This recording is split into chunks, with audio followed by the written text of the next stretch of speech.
Mrs फुरूज Anusuiya. हमने एक session start किया था जिसमें अपन कैथरीन मायो की मदर इंडिया बुक को कंप्लीट करा रहे थे, जिसका इंट्रो पार्ट मैंने ऑलरेडी मेरे चैनल पर डाल दिया है, जिसके पता चलता है कि बुक किस बारे में बात कर रही है, क्यों कंट्रोवर्शियल रही है, किसके रीजंस क्या क्या हैं। ठीक है, वो इसमें अपन चैप्टर 1 से स्टार्ट करेंगे। ये मेरी इस सेशन का पार्ट 2 है, तो चलिए स्टार्ट करते हैं बिना देरी किए। बहस चैप्टर 1, जिसे हम भारत कहते हैं, क्षेत्रफल में वह संयुक्त राज्य अमेरिका से लगभग आधा है। इसकी जनसंख्या हमसे 3 गुनी है। इसका आयात और निर्यात व्यापार वर्ष 1924-25 में लगभग $2.5 बिलियन का था और न्यूयॉर्क से बम्बई की यात्रा मात्र 3 सप्ताह की है। मानवीय गतिविधियों के वर्तमान हालात में हम चाहे इच्छा करें या ना करें, पर दुनिया के हर हिस्से से हमें जोड़ने वाली सड़कें लगातार छोटी होती जा रही हैं और उनकी संख्या बढ़ती जा रही है। ऐसे हालात में हमें इस विशाल और इतने नज़दीक आ चुके पड़ोसी देश के बारे में कुछ खास तथ्यों का बौद्धिक ज्ञान जरूर होना चाहिए, जो हमारी आत्मरक्षा के लिए भी आवश्यक है। लेकिन एक औसत अमेरिकी व्यक्ति भारत के बारे में वास्तव में क्या जानता है? यही ना कि वहाँ मिस्टर गांधी रहते हैं और बाघ भी रहते हैं।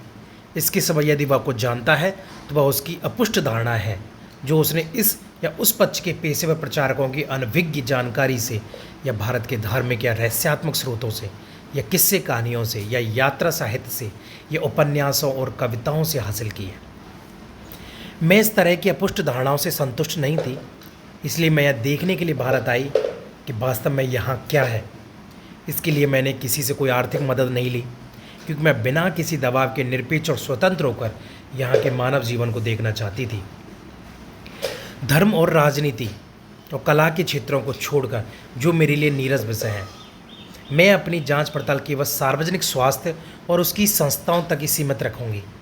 उदाहरण के लिए मैं यह देखने की कोशिश करूंगी कि यदि सार्वजनिक स्वास्थ्य विभाग के अधिकारियों को हैजा या प्लेग की महामारी रोकने का काम सौंपा जाए तो उन्हें किन परिस्थितियों का सामना करना पड़ेगा, और यदि उन्हें आंतों के कीड़ों के विरुद्ध अभियान चलाना पड़े तो कौन सी कठिनाइयाँ उनके सामने आएंगी, और यह भी कि यदि वहाँ की सरकार को शिशु मृत्यु दर को रोकने, लोगों के जीवन स्तर को बेहतर बनाने और उनके शैक्षिक स्तर को उठाने का प्रयास करना पड़े तो कौन सी शक्तियाँ उसकी मदद करेंगी और कौन सी उसमें बाधक बनेंगी। इनमें से किसी भी विषय को पूर्वी रहस्य के आवरण से नहीं ढका जा सकता। उनका संबंध संपूर्ण राष्ट्र परिवारों के साथ ठीक वैसा ही है जैसा 23 नंबर की गली के जॉन स्मिथ के अस्वच्छ या स्वच्छ रहने का संबंध दूसरी गली के अंतिम छोर पर रहने वाले पीटर जॉन के स्वच्छ या अस्वच्छ रहने से है। अतः मैं अक्टूबर 1925 के मध्य में लंदन गई और इंडिया ऑफिस पहुंची। वहाँ मैं बिल्कुल अजनबी थी, पर मैंने वहाँ भारत जाने की अपनी पूरी योजना बताई। वहाँ जो व्यक्ति मुझे मिला उसने मुझसे कहा, हम आपकी क्या सहायता कर सकते हैं? मैंने कहा, कुछ नहीं। फिर कहा, सिर्फ मेरी बात पर विश्वास करें, एक विदेशी अजनबी आपसे भारत के बारे में प्रार्थना कर रही है, जिसे ना तो वहाँ की प्राचीन वास्तुकला का अध्ययन करना है, ना ही वहाँ के दार्शनिकों या कवियों से मिलना है, ना वहाँ कोई बड़ा शिकार करना है, और ना मैं किसी की ओर से नियुक्त होकर वहाँ जा रही हूँ। यह एक अजीब सी बात है ना? यह जानने के बाद कुछ सवाल पैदा हो रहे होंगे, लेकिन मैं साफ कर दूँ कि मैं ना तो दूसरों के मामले में हस्तक्षेप करने वाली हूँ और ना मैं राजनीतिक जासूस हूँ। मैं केवल एक आम अमेरिकी नागरिक हूँ जो अपने लोगों को भारत की वास्तविकता बताने के लिए वहाँ जाकर देखना चाहती हूँ। यही बात मैंने उन भारतीयों को भी बताई जिनसे मैं तब और उसके बाद मिली। मुझे अपने काम के दौरान दोनों तरह के बहुत से लोगों से मिलना हुआ, वे चाहे आम भारतीय हों, अंग्रेज अधिकारी हों, सरकारी या गैर सरकारी लोग हों, सभी ने मेरी भरपूर मदद की। उनकी मदद के बिना मैं यह काम इससे 5 गुना समय में भी पूरा नहीं कर सकती थी। उस अंग्रेज ने मुझे सतर्क किया, किंतु आप जो भी करें सावधानी से करें और उसको सार्वजनिक ना करें। इस विशाल देश में कोई ऐसी बात नहीं है जो सभी जगह सही हो। मद्रास और पेशावर, बम्बई और कलकत्ता, इनमें से किसी एक प्रांत की बात किसी दूसरी जगह लागू नहीं होती। अगर आप एक जगह की बात दूसरी जगह पर कह देंगी तो आप गलत साबित हो जाएंगे। मैंने कई बार पूरे देश की यात्रा की और काफ़ी कुछ देखा। हर जगह मैंने भारतीय और ब्रिटिश स्वास्थ्य अधिकारियों से बात की, उनके साथ शहर या देहातों में जाकर उनके काम करने के तरीक़ों को देखा।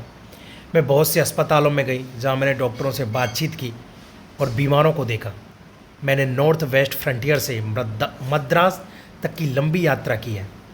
कभी मैं जिले के कमिश्नर के साथ दौरे पर गई हूँ, तो कभी किसानों के साथ ग्राम पंचायतों में जाकर बैठी हूँ, कभी भारतीय नगर पालिका परिषद की बैठकों में शामिल हुई हूँ, तो कभी अदालतों में जाकर मैंने जीवन के नज़ारों को भी देखा है। मैं अंग्रेज़ नर्सों के साथ बाज़ारों में घूमी हूँ, उनके प्रांगणों, अंतरंग चैम्बरों और छतों पर गई हूँ, और जहाँ भी ज़रूरत हुई मैं वहाँ गई हूँ। मैंने रईसों के घरों को भी देखा है, जहाँ जच्चा महिला को किस तरह रखा जाता है, बच्चों और बीमारों की देखभाल किस तरह की जाती है, किस लापरवाही से खाने पीने की चीज़ों को रखा जाता है, और साफ़ सफाई का कितना ख्याल रखा जाता है। यह सब मैंने देखा है। मैंने रोज़मर्रा के जीवन में, यात्रा में और घरों में विभिन्न जातियों और वर्गों की आदतों और रस्मों को भी देखा है। मैंने कृषि केंद्रों और पशु फार्मों में पशु और फसलों के रखरखाव को भी देखा है। मैंने धार्मिक भावनाओं से बनाई गई पशुशालाओं में पशुओं की दुर्दशा को भी देखा है। मैंने स्कूलों में जाकर शिक्षकों और छात्रों से उनके लक्ष्यों और अनुभवों पर चर्चा की है। भारत के केंद्रीय और प्रांतीय विधानमंडलों में उठाए जा रहे मुद्दों और उन पर होने वाली बहसों को सुनकर मुझे चुने गए जनप्रतिनिधियों की मानसिकता को जानने का अवसर मिला है। मैंने अनेक भारतीय राजाओं, नेताओं, शासकों और धर्मगुरुओं से भारत के लोगों की मानसिकता और भौतिक स्थिति के बारे में बात की है, और उनके दिलचस्प जवाबों का लाभ मुझे अपने भ्रमण के दौरान देश के लोगों के हालात को समझने में मिला है। और अंत में इस विशिष्ट भारतीय स्पष्टवादिता ने मुझे अंततः यह सोचने के लिए विवश किया कि अंततोगत्वा उत्तर, दक्षिण, पूर्व और पश्चिम में कदाचित कुछ ऐसे समान तथ्य हैं जिनके आधार पर आप भारत के बारे में एक आम धारणा बना सकते हैं। इससे भी अधिक मैंने यह देखा कि भारत के बारे में यह केवल उन्हीं विषयों पर आम धारणा बना सकते हैं जिनमें हम पश्चिम के व्यस्त लोग केवल अपना भला बुरा देखते हैं। 23 नंबर की गली का जॉन स्मिथ दूसरी गली के पीटर जॉन की वंश परंपरा, उसके धर्म, उसके दर्शन, विचार और कला की हो सकता है कि कोई परवाह ना करे, किंतु यदि पीटर अपने जीने की आदतों और सोचने के तरीकों को इस तरह बदल देता है कि उससे न केवल उसके और उसके परिवार के लिए बल्कि वहाँ रहने वाले अन्य लोगों के लिए भी खतरा पैदा हो सकता है, तो हर व्यक्ति उस जॉन के बारे में ज़रूर पूछताछ करेगा। आधुनिक भारतीय विचारक पूछते हैं, ब्रिटिश शासन के इतने लंबे वर्षों के बाद भी क्यों हम अपनी अज्ञानता, अपनी गरीबी और अपनी विकराल मृत्यु के लिए जाने जाते हैं? किस अधिकार से हमें ज्ञान, रोटी और जीवन के सुख से वंचित किया जाता है? सर चिमनलाल सीतलवाड़ ने अफसोस जताया, यह देश जिस रोग से पीड़ित है वह है उद्यम करने के लिए अग्रसर न होने की प्रवृत्ति, उत्साह और कठिन परिश्रम की कमी।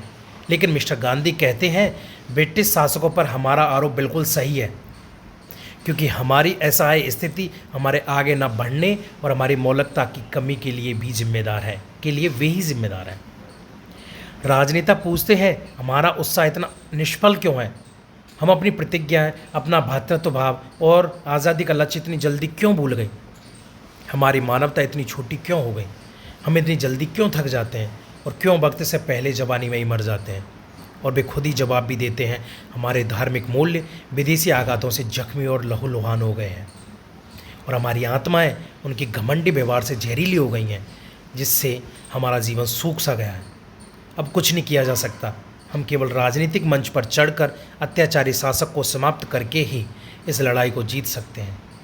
अंग्रेज़ों के जाने के बाद ही हम यह आज़ादी से सांस ले सकते हैं और अपने प्यारी भारत माता की सेवा कर सकते हैं। अब मैं पीड़ित लोगों के साथ हार्दिक सहानुभूति रखते हुए इस विषय पर जो मुख्य बात कहने का साहस करना चाहती हूँ वह यह है, भारत का अंग्रेज़ी शासन चाहे अच्छा हो या बुरा या निष्क्रिय हो, पर ऊपर वर्णित हालात से उसका कुछ भी संबंध नहीं है, इसलिए वह इसमें कुछ भी नहीं कर सकता है। अकर्मण्यता, जड़ता, आगे बढ़ने में असहाय स्थिति और मौलिकता की कमी, धैर्य, दृढ़ता, उत्साह और जीवन स्फूर्ति की कमी, ये सब एक भारतीय की ऐसी कमियां हैं जो उनमें आज पैदा नहीं हुई है, बल्कि इन कमियों को एक लंबा इतिहास है। ये कमियां उसमें तब तक बनी रहेंगी जब तक कि वह उनको समझकर अपने दोनों हाथों से उखाड़ कर नहीं फेंक देगा। उसकी आत्मा और देह सचमुच गुलामी में बन चुकी है, किंतु वह अपनी गुलामी को खुद ही गले से चिपटा कर रखता है। और उसकी रक्षा के लिए हिंसा पर उतर आता है। इसलिए उसे उसकी गुलामी से कोई सरकार नहीं बल्कि उसकी स्वयं की नई चेतना ही मुक्ति दिला सकती है। अतीत, वर्तमान और भविष्य की अपनी गुलामी के लिए बाहरी तत्वों पर आरोप लगाकर वह अपने आप को ही धोखा देता है और इस तरह वह अपनी मुक्ति की अवधि को और बढ़ा देता है।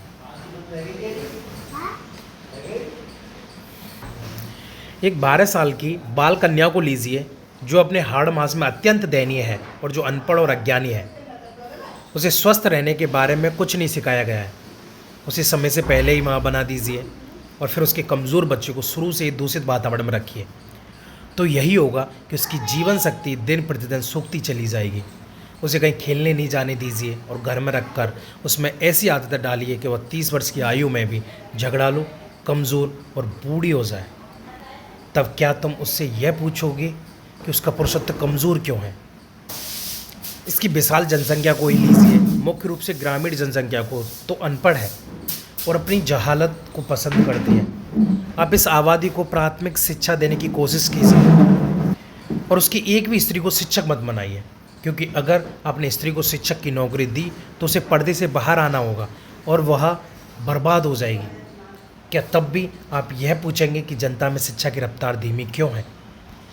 अगर लोगों के शरीर और मस्तिष्क इस तरह से विकसित किए जाएंगे तो आप यह कैसे पूछ सकते हैं कि उनकी मृत्यु दर क्यों अधिक है और वे गरीब क्यों हैं? भारत पर चाहे अंग्रेज़ों का राज हो या रूसियों का, उस पर जापानी राज करें या देसी राजे महाराजे ही देश को बांट लें और पुरानी राजशाही को ही जीवित रखें या कोई स्वराज शक्ति ज़्यादा स्वायत्त होकर वर्तमान सरकार की जगह ले ले, लेकिन जो वास्तविक शक्ति भारत को तेज़ी से स्वतंत्रता की ओर ले जा सकती है वो भारत के लोगों की ही शक्ति है। पर इसके लिए ज़रूरी है कि भारत के लोग बातों में, बहस में और दूसरों पर दोष लगाने में समय नष्ट ना करें, बल्कि पूरे उत्साह और दृढ़ संकल्पों के साथ अपने शरीर, अपनी आत्मा और अपने दिमागों में परिवर्तन लाने का काम शुरू कर दें। मुझे विश्वास है कि यह विषय सामान्य किताबों में नहीं दिया गया है। एक भारतीय इन सबको मिलाकर नहीं देखता है, वह उसके अलग अलग रूप को जानता है, परंतु वह उनको एक जगह एकत्र करने और उससे आवश्यक नतीजे निकालने में होने वाली परेशानियों से बचना चाहता है। भारत आने वाले यात्री इसे नहीं देख पाते क्योंकि उन्हें भारत की बाहरी सुंदरता के सिवाय इसके भीतर के वास्तविक जीवन को देखने का अवसर ही नहीं मिलता। ब्रिटिश अधिकारी विशेष रूप से ऐसे विषयों में खुद से भी बचते हैं और दूसरों को भी उसमें नहीं पढ़ने देते। 1919 के सुधारों के समय से ही वे अपने रोज़ाना के कामों में हुक्म देने की बजाय लोगों से समझा बुझाकर ही काम लेने में विश्वास करते हैं। इसलिए सफलता की आशा भी उन्हें विनम्रता से ही लोगों को समझाने से मिलती है। विदेशी संस्थाएं भी जो भारतीयों के नैतिक कल्याण के लिए काम कर रही हैं, अक्सर इसी नीति पर काम करती प्रतीत होती हैं। वे भारत के लोगों को अपनी कमज़ोरियों को दूर करने के लिए कहने की बजाय उन्हें अपने गुणों पर गर्व करने और दूसरों की कमज़ोरी दिखाने का काम करते हैं। इस तरह अब वे या तो मौन रहते हैं या चापलूसी करते हैं। इससे आदमी की बीमारी बढ़ती जा रही है या उसके शरीर और दिमाग दोनों मरते जा रहे हैं। इस बीमारी को वह खुद ही ठीक कर सकता है, कोई भी दूसरा नहीं। उसका मित्र ही उसे आईना दिखा सकता है कि उसे कौन सी बीमार चीज़ मार रही है। मुझे खुद इस काम की जिम्मेदारी लेते हुए यह पूरी तरह पता था कि लोग मुझ पर तमाम तरह के इल्ज़ाम लगाएंगे, मसलन गंदगी फैलाने का इल्ज़ाम, अन्याय करने का इल्ज़ाम, भौतिकवादी होने का इल्ज़ाम, सहानुभूति न रखने का इल्ज़ाम, झूठ बोलने का इल्ज़ाम और संभवतः गंदी बातों का भी इल्ज़ाम। किंतु इन सारी परिस्थितियों को देखकर इस डर से कि इसके परिणाम क्या होंगे, मैं अपने कर्तव्य से पीछे नहीं हट सकती। इसलिए इस किताब के आरंभ में ही मैंने यह स्पष्ट कर दिया है कि मानव जाति के 8वें हिस्से के जीवन और भविष्य के संबंध में मेरे लिए अत्यंत महत्वपूर्ण चीज़ क्या है। आगामी पृष्ठों में उनका व्यापक चित्रण किया जाएगा तथा भारतीय जीवन के कुछ दूसरे पहलुओं पर भी प्रकाश डाला जाएगा। कोई भी विषय और कोई भी पहलू भारतीय जीवन के आदिम प्रभावों से बच नहीं सकता। ठीक है, इसके रेफरेंस दिखा रखा है, review of the trade off India in 1924-25, department of commercial intelligence and statistics, Calcutta 1926, पृष्ठ 51। स्टैटिस्टिक्स एंड सेकंड है लेजिस्लेटिव असेंबली डिबेट्स 1925, खंड 6, संख्या 6, पृष्ठ 396। एंड थर्ड है यंग इंडिया 25 मार्च 1926, पृष्ठ 112, यह मिस्टर गांधी का साप्ताहिक पत्र है, हाँ बिल्कुल, यंग इंडिया, जिसमें से आगे भी काफ़ी कुछ उद्धृत किया गया है। नेक्स्ट चैप्टर है गुलाम मानसिकता, चैप्टर 2। ठीक है, इस चैप्टर को अपन अगले सेशन में कंप्लीट करेंगे। Thank you.